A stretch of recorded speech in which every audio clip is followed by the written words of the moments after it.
చాలా వరకు మనం పోస్ట్ బాక్స్‌లని మర్చిపోయాం. సో ట్విట్టర్, ఇన్‌స్టాగ్రామ్, సోషల్ మీడియాలో వెళ్తున్నాం. సో మళ్ళీ ఆ పోస్ట్ బాక్స్ చూడంగానే చాలా పాత రోజులు గుర్తొచ్చాయి. సో ఈ సినిమా చూసిన తర్వాత మళ్ళీ లెటర్స్ వచ్చే అవకాశం ఉందా? లెటర్స్ రావాలని ఎంతవరకు కోరుకుంటున్నారు మీరు? అంటే ఇన్‌స్టాలో వీటిలలో పోస్ట్ పెట్టడం కాకుండా ఒక మంచి ఈ సినిమా చూసిన తర్వాత ఒక మంచి లెటర్ రావాలని ఎంత కోరికగా, ఎంత ఆకాంక్షగా ఉంది మీకు? ఖచ్చితంగా వస్తే బాగుంటుంది సార్. పెన్ను పేపర్ పెట్టి చాలామంది నాకు తెలిసి తెలుగు రాయడమే మర్చిపోయింటారు. ఇప్పుడు ఉన్నపాటుగా ఇక్కడ ఉండే వాళ్ళందరినీ తెలుగులో ఒక 10 లైన్లు రాయమంటే ఖచ్చితంగా 10 తప్పులు అయితే ఉంటాయి. ఖచ్చితంగా అప్పుడప్పుడైనా సరే ఉత్తరం రాయడం అన్నది మంచి అలవాటే. ఈ సినిమా చూసిన తర్వాత ఆ నోస్టాలజీ ఫీలింగ్ అయితే ఇస్తున్నాం. కొంతమందికైనా సరే అరే ఉత్తరం రాద్దాంరా అనే ఫీలింగ్ వచ్చి రాస్తే మాత్రం యాజ్ ఎ టీమ్ మేమందరం చాలా హ్యాపీగా ఫీల్ అవుతాం. డైరెక్టర్స్ రాజన్ డీకే ద్వయం లాగా ఇప్పుడు కనిపించలే. 1 మ్యాన్ షో చేయాలనుకుంటున్నారా? వాళ్ళని తొక్కేసి లేదండి, కనిపించారు. బేసిక్గా ఈ సినిమాలో మొహాలంతా కొంచెం డార్క్ ఉంటాయండి అందరివి. కొంచెం మోర్ దెన్ గ్లామర్. అది ఇద్దరు ఉన్నారు, ఇద్దరు దే ఆర్ వెరీ ఇంపార్టెంట్. ఈ పర్టికులర్ టీజర్ కట్ చేసిన విధానం వాసుదేవ్ అనే ఒక క్యారెక్టరేషన్ మీద వెళ్దాము. నేను కూడా మీరు గమనిస్తే ఓన్లీ లాస్ట్లో కనిపిస్తాను, నాట్ సో మోర్ దెన్ ఏదో హీరో కనపడాలి ఇంకొకరు కనపడాలి అన్నదానికి కాకుండా ఇంటెన్సిటీ ఎలా ఉండబోతుంది ఈ సినిమాలో, ఓల్డ్ ఎలా ఉండబోతుంది అన్నది దాన్ని బట్టి టీజర్ కట్ అయిందండి.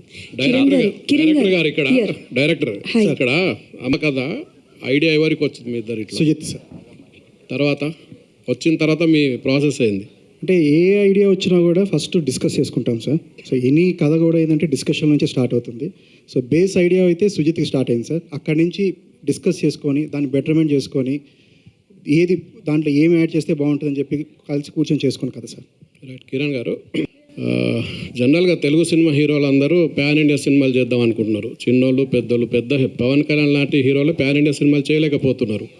కానీ మీరే చెప్తున్నారు నా కెరీర్ ఇంకా తెలుగులోనే ఉంది, సరిగా సినిమాలు ఆడట్లేదని. ఈ టైంలో ప్యాన్ ఇండియా సినిమా చేయడం ఎంతవరకు కరెక్ట్ అనుకుంటున్నారు సార్? ఫస్ట్లీ పవన్ కళ్యాణ్ గారు చేయాలనుకుంటే తప్పకుండా చేయగలరు సార్. మేబీ ఆయన ఇంట్రెస్ట్ అది తెలియదు కానీ నేను సార్ సెకండ్ క్వశ్చన్ మర్చిపోయాను సార్. నేను పవన్ కళ్యాణ్ లాంటి హీరోలు కూడా ప్యాన్ ఇండియా సినిమాలు చేయట్లేదు, కానీ మీ స్థాయిలో ఉన్నటువంటి హీరోలు మీరు ఇప్పుడు ప్యాన్ ఇండియా సినిమా చేయడం అనేది ఎంతవరకు కరెక్ట్? అది అంటే మీ కెరీర్ పరంగా కూడా సార్ మీకు తెలుగులోనే పెద్ద సక్సెస్ లేవని మీరే చెప్తున్నారు. లేదు సార్, నేను ఇప్పుడు అదే టైంలో మీరు ప్యాన్ ఇండియా సినిమా ఎంచుకోవడం అనేది ఎంతవరకు కరెక్ట్ మీ కెరీర్కి? సార్ నేను అదే అంటున్నాను సార్. ఇప్పుడు స్థాయి అంటే కంటెంటే సార్. ఏదైనా స్థాయి అన్న కంటెంట్. మన మలయాళం నుంచి వచ్చిన మంజుమల బాయ్స్ మనందరం పెద్ద హిట్ చేసాం. యాక్టర్ పేరు ఎవరికైనా తెలుసా సార్? కాంతార నుంచి వచ్చిన థింగ్ అప్పుడు మనకైతే ముందులేదు సార్. ఇక్కడ కంటెంటే సార్. ఇక్కడ నా స్థాయి పెద్దదా చిన్నదా అన్నది సెకండ్ థింగ్. మనం ఆ సినిమాలో ఇచ్చే కంటెంట్కి స్థాయి ఉందా లేదా అన్నదే మ్యాటర్ సార్. కంటెంట్ ఉంటే మీరందరూ ఖచ్చితంగా ఎక్కడికో తీసుకెళ్తారు.